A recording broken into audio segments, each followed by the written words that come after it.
Authorities in France round up dozens in the wake of a deadly terror attack, but half a dozen still on the run. Plus, does the president still want to close Gitmo even though a whopping 81 of the remaining 127 detainees are from Yemen, where al-Qaeda there just claimed responsibility for the Paris terrorist attack?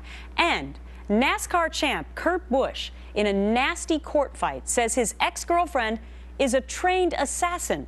Where the heck is he getting that information? You will hear from her exclusively this hour. I'm Gretchen Carlson, and the real story starts right now. News alert now, al-Qaeda in Yemen taking credit for the terror rampage at a Paris newspaper that left 12 people dead. As police round up suspected accomplices, the terror group claiming responsibility in a new propaganda video posted online.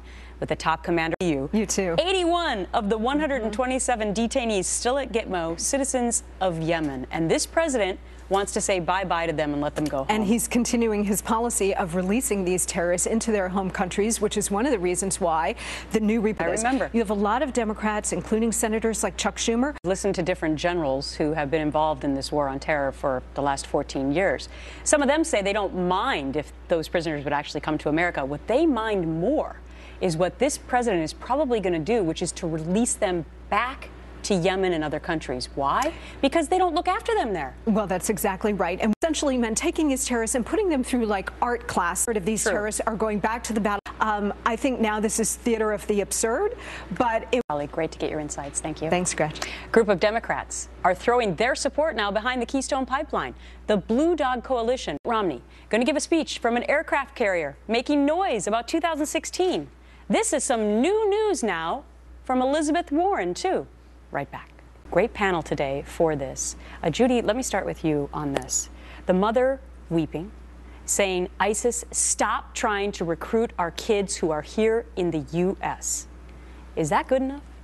Well, it's saying because this is probably exactly how she feels. But not just one, but three of her alleged plot, Lisa. And could it be that maybe these words are coming out now because her kids are in big trouble? I don't know if I would call her courageous or desperate in this moment. I wish that she would have said this before her child got arrested, before many children get arrested. Meaning, if there were more mothers calling out for the same thing, this woman wouldn't make headlines. And, you know, now she's trying to appeal to a judge. Her child is in this very compromising position. And you know what? We can Carter, because she's a communications expert.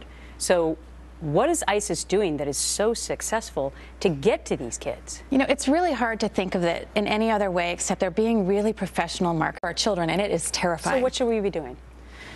Well, as parents, have the White House saying that. Absolutely, okay? you're so right. you have the leader of the free world not saying that. Exactly. And if he is a role model to any of these young kids, quite possibly, if he's not saying it, they're not getting the message from him, Lisa. No, they're absolutely not getting the message from anyone, from the top down. And as Judy said, we have to, before anyone and any of the CARE or any community leaders can scream Islamophobia, they have to ask themselves, what have they done as shields, using them, you know, making them both the victims, going after children and killing them, like in NASCAR champ Kurt Busch making explosive